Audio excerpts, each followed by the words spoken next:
इधर से धमकी आया कि सुप्रीम कोर्ट में जो सुनवाई आपको करना है वो आपके पक्ष में नहीं होगा, दोबारा आपको जाना पड़ेगा। डंके की चोट पे विरोध करते, डंके की चोट पे साथ देते, तो मैं मानता कि वो शेर के बेटा है।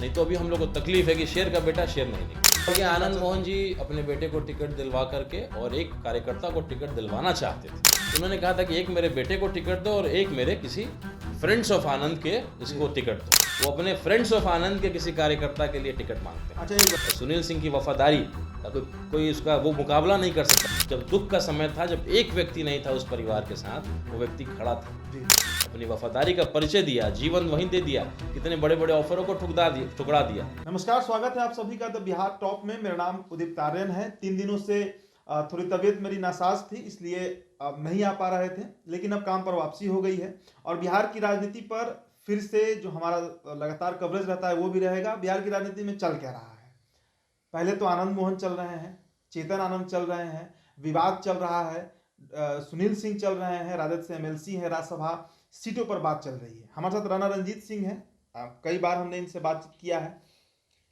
शिवहर लोकसभा में तैयारी कर रहे हैं, प्रशांत किशोर की टीम से जुड़े हुए हैं, प्रशांत किशोर के करीबी लोगों में से एक है।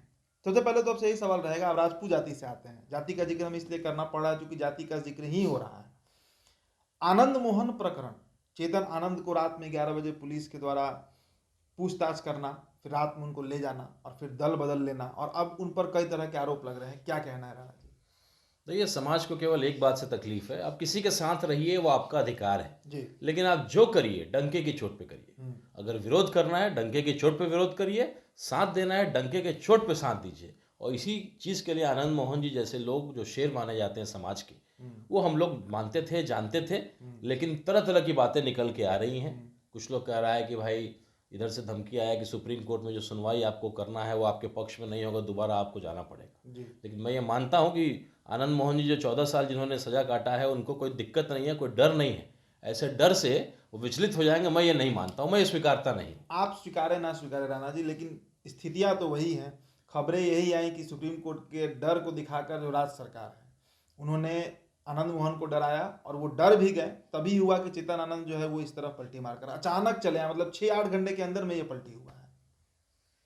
ये हम लोग के लिए बहुत चिंता का ये विषय है, हम लोग नहीं स्वीकारते हैं। आनंद मोहन जी हम लोग के समाज के शेर माने जाते हैं, बहुत हिम्मत और बहुत उन्होंने जो है करेज दिखाया है, और बेबाकी तरीके से भाजपा के खिलाफ भी जब वो बाहर निकले थे, आपने सुना होगा उनके बयानों को, बहुत जोरदार तरीके से मोदी जी का और सब कुछ का विरोध उन्होंने किया। तो वो डरने वाले लोगों में से नहीं है। लेकिन हाँ, ये जो उनके चेतन आनंद जी, उनके लड़के जो घिचपिच वाला काम किया, डंके की चोट पे विरोध करते, डंके की चोट पे साथ देते, तो मैं मानता कि वो शेर के बेटा है।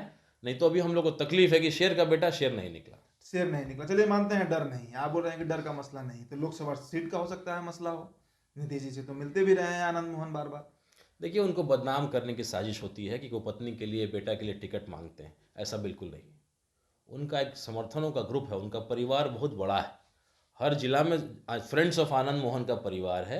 और मुझे पूरा विश्वास है अगर टिकट भी मांगते होंगे तो अपने संगठन के किसी व्यक्ति के लिए, अपने फ्रेंड्स ऑफ आनंद जो 14 साल उन्होंने जेल काटा था, तो उस समय वो जो उनके साथ लोग खड़े थे उसके लिए वो टिकट मांगते होंगे, परिवार के लिए नहीं मांगते। लेकिन उनकी पत्नी लगभग सभी पार्टी से चुनाव लड़ चुकी हैं। आप लोग इस बात को एडमिट नहीं करते हैं। हकीकत यही है कि उनके फ्रेंड्स ऑफ आनंद में कितने लोग लोकसभा लड़ी तो उनकी पत्नी ही है, लवली आनंद।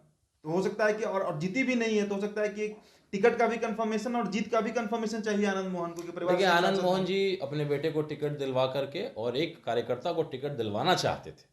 पिछले बार जब आरजेडी से भी 2 टिकट उनको मिला था, जो मेरी व्यक्तिगत जानकारी आप जैसे पत्रकारों के माध्यम से ही मालूम चलता है, तो उन्होंने कहा था कि एक मेरे बेटे को टिकट दो और एक मेरे किसी फ्रेंड्स ऑफ आनंद के इसको टिकट दो। लेकिन उसमें चूंकि वो जेल में थे, उन्होंने बहुत प्रयास किया लेकिन वो सफल नहीं हो पाए। पत्नी ने भी टिकट शायद ले लिया या जो भी परिस्थितियां हुई। लेकिन इस बार जो लोकसभा की बात हो रही है, फिर लोग कहते हैं कि अपने छोटे बेटे के लिए, अरे भाई हमारे पिताजी आज नहीं है, तो शेर को शिकार सिखाएगा क्या कोई? तो आप तो मेहनत कर रहे हैं। हाँ, तो फिर राणा रंजीत सिंह का फेसबुक प्रोफाइल देखने पर समझ में आता है कि भाई वो 1 साल से शिवहर में बैठा हुआ है, पसीना बहा रहा है। उनके छोटे बेटे कौन सा पसीना बहा रहे हैं? उनका तो प्रोफाइल नहीं दिखता उस तरह का। वो शेर के बेटे को शिकार सिखाने की जरूरत नहीं, वो सीख लेगा। और आनंद मोहन जी परिवार के लिए विचलित नहीं रहते हैं। ये आरोप लगता है, हम लोग जो है इसको नहीं मानते हैं, सिरे से इनकार करते हैं। वो अपने फ्रेंड्स ऑफ आनंद के किसी कार्यकर्ता के लिए टिकट मांगते हैं। अच्छा, एक बात बताइए, आप ही की जाति के एक और नेता है, राजद से एमएलसी है सुनील सिंह, उनके खिलाफ आप उठाकर देखिए सोशल मीडिया या कहीं पर भी बयान जो आ रहे हैं आनंद मोहन गुट की तरफ से, उस पर क्या कहिएगा? लगातार हमलावर हैं, हालांकि सुनील सिंह भी ज्यादा वोकल हैं, ज्यादा बोलते हैं। ऐसा है उदित भाई हम्म, कि मेरे पिताजी भी उसी जगह से आते हैं। एक बार जिस पार्टी में गए वहाँ जीवन दे दिया। मैंने भी एक संगठन को ज्वाइन किया है और पूरा जीवन इसी संगठन को दूंगा। हम्म, तो अब एक सर्वे करिए, मेरा आग्रह है, हम्म, मेरा आग्रह एक सर्वे करिए कि कितने ऐसे लोग बचे हैं जो पूरा जीवन या पूरा जो अपना जीवन का कार्यकाल जो है राजनीतिक जीवन एक पार्टी में बिताया है, जी, और उसको पुरस्कार दीजिए। वो पुरस्कार आप उसका खर्चा या मुझसे कुछ गिफ्ट लीजिए, और आपसे आग्रह है कि एक सर्वे कराइए, उंगलियों पे गिनिएगा आप ऐसे लोग। बिल्कुल। और उसमें से सुनील सिंह एक सुनील व्यक्ति सिंह तो है। है, नो डाउट। जब दुख का समय था, जब एक व्यक्ति नहीं था उस परिवार के साथ, वो व्यक्ति खड़ा था। जी, तो यूं ही जो कहता है कि भाई उसको इतना मान सम्मान और उसको मामा की तरह लोग मानता है, उसमें कारण है, हमने देखा है नज़दीक से। और वो व्यक्ति सुख दुख में खड़ा रहा, एक गिने चुने एक दो लोगों में से अपनी वफादारी का परिचय दिया, जीवन वहीं दे दिया, कितने बड़े बड़े ऑफरों को ठुकरा दिया। तो ऐसे लोग बड़े कम है उदित जी। एक सर्वे करिए और उसमें पता लगाइए, उंगलियों पे गिन दिए जाएंगे। आज जो भी अलग अलग पार्टी के प्रदेश अध्यक्ष बने हुए हैं, वो दूसरी दूसरी पार्टियों से आ रहे। भीम सिंह, जिनको आप राज्यसभा भेज रहे हैं भाजपा वाले, किस पार्टी में थे वो? बिल्कुल। और क्या कहा था उन्होंने जवानों के लिए, जो शहीद हो गए थे जवान, उनके बारे में क्या कहा था कि भाई जवान इसीलिए तो जाते हैं, शहीद होने के लिए जाते हैं। तो ऐसे ऐसे लोग आप राज्यसभा भेज रहे हैं दूसरी पार्टी से। क्या भाजपा के कार्यकर्ता खत्म हो गए हैं क्या?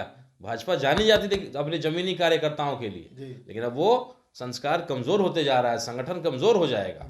चाटुकारिता का एक शब्द यूज किया गया था चेतन आनंद की तरफ से कि उस पार्टी में चाटुकार ज्यादा लोग हैं, वो किसके लिए किया गया था? क्या स्पेसिफिक कौन लग रहा है? आप तो संजय यादव को भी भेज दिया गया राज्यसभा, तो वो सुनील सिंह की तरफ भी हमला था, एक तरफ से कहा जाए कि ये संजय यादव की तरफ था। मतलब जो तेजस्वी और लालू के करीबी लोग हैं उन्हीं को ना बोले होंगे चेतन आनंद। देखिए ऐसा है कि अभी कुछ दिन पहले ही अभी चेतन आनंद जी को मंत्री बनाने के लिए कितना प्रयास किया गया था, किसके किसके दरवाजे कौन कौन गया था, कितना कितना बार ठकठकाया था, वो सब हमने देखा था। तो राजनीति में अब चाटुकारिता तो जो है अब एक उसका वो बन गया है, ट्रेंड बन गया है। आप अगर भाषण देते हैं, अगर आप भाजपा से हैं तो 5-10 बार अगर अपने नेता का नाम नहीं लीजिएगा तो फिर गड़बड़ा जाइएगा। अगर आप आरजेडी से हैं तो 5-6 बार नेता का नाम नहीं लिए तो गड़बड़ा जाइएगा, चाहे वो अच्छा करे, चाहे आप कांग्रेस से हैं। तो जो है वो ट्रेंड है और उसको तो अब लोगों ने स्वीकार ही लिया है। लेकिन आपको समझना पड़ेगा किसको वफादार है। मनोज झा पे उनका अगर इशारा था तो मनोज झा जैसा टैलेंटेड आदमी आज की डेट में कम से कम आरजेडी क्या बिहार में नहीं है। जो उसकी भाषण होते हैं, जो उसकी चीज़ें होती हैं, बहुत इंटेलेक्चुअल आदमी है। और सुनील सिंह की वफादारी का कोई उसका वो मुकाबला नहीं कर सकता। एक आदमी बता दीजिए, ललन सिंह थे और नीतीश बाबू थे, बहुत वफादार माने जाते, लेकिन तो भी खटपट हुआ। लेकिन लालू यादव का और सुनील सिंह का जो संबंध रहा हुआ है, जो एक निष्ठा का जो संबंध है, ऐसे बड़े कम लोग पाए जाते हैं। तो वैसे लोग जो कई पार्टियों का जो है घूम फिर कर चुके हैं, हर जगह का प्रसाद खा चुके हैं, वो वफादारी और निष्ठा वो क्या जानेंगे। अच्छा, अभी जो विधानमंडल का सत्र चल रहा है, इसमें खालिद अनवर जो एमएलसी हैं, उन्होंने शहाबुद्दीन परिवार को लेकर कहा है। और एक बार अब तो ये तय ही हो गया कि आरजेडी से अब शहाबुद्दीन परिवार का रिश्ता लगभग खत्म हो गया, चूंकि राज्यसभा में नहीं भेजा गया। और अब हो सकता है कि हिना साहब जेडीयू के सिंबल पर सिवान लड़े, संभवतः जो चांसेस हैं। और आप लोग की पार्टी जो है, मतलब पार्टी नहीं, जो आप लोग का एक मिशन है, जन स्वराज कहते हैं, मुसलमानों को लेकर बड़ा आप लोग एक्टिव रहते हैं। प्रशांत किशोर को भी मैंने देखा है, क्या जवाब दीजिएगा इसका? देखिए, ये जो उंगली उठ रहा था MY कॉम्बिनेशन, जहाँ पे Y होता है वहाँ M खड़ा है, लेकिन जहाँ M की बात आएगी Y खड़ा नहीं रहता है। और उसी का उदाहरण फिर हुआ, एक मुसलमान का टिकट काट करके एक Y को दे दिया गया, और वैसा Y जिसको बिहार के ज़मीनी हकीकत से कोई मतलब नहीं, कोई रिश्ता नाता नहीं, बाहर से लाए गए, बाहर के व्यक्ति। ठीक है, आपके सलाहकार है, अच्छी बात है, तेजस्वी के बड़ा क्लोज है ना, अब सलाहकार है, अच्छा सलाह उन्होंने दिया है और अच्छी बात है। अपने आसपास इंटेलेक्चुअल लोगों को रखना चाहिए, लेकिन किस कॉस्ट पे? मतलब शहाबुद्दीन साहब जैसा निष्ठावान व्यक्ति, MY का अगर चेहरा बोलिएगा तो उसमें एक लालू यादव और दूसरे शहाबुद्दीन साहब है, ये MY का चेहरा। और आप उस चेहरा को धूमिल कर रहे हैं, उसको नहीं पहचान रहे। और आप कहते हैं कि भाई मुसलमान को अगर हम टिकट देते हैं तो हिंदू मुस्लिम हो जाता है। तो उस परिस्थिति में उनको राज्यसभा भेजिए ना। आपको वोट अगर चाहिए, अगर आप नहीं जिता पा रहे हैं, तो अगर आप वफादारी से MY बनाना इंटैक्ट रखना चाहते तो आप राज्यसभा भेजते, आप MLC बनाते। ये ना तरीका है। पिछले बार भी राज्यसभा की मांग उठी थी, पोस्टर पटना या सिवान तक लग गया था, बिल्कुल, उस समय भी नहीं हुआ और इस बार भी नहीं हुआ। तो क्या कहिएगा, मतलब मुसलमानों को एक्चुअली आरजेडी जो है वो ठग रही है? देखिए, मैं आपको आश्वस्त करता हूं कि अगला जो विधानसभा चुनाव होगा 75% मुसलमान जन स्वराज के साथ होगा। क्योंकि हम केवल अजान के माध्यम से उनको जगा रहे हैं कि जागिए, आप तो हार ही रहे ना हर बार। एक बार खुद लड़िए, खुद अपनी ताकत को दिखाइए। आप किसी के परछाई में छिप जा रहे हैं, आप अकेले जाइए, अपना पहचान बनाइए, लड़िए, दिखाइए कि 20,000 30,000 वोट मेरे पास है।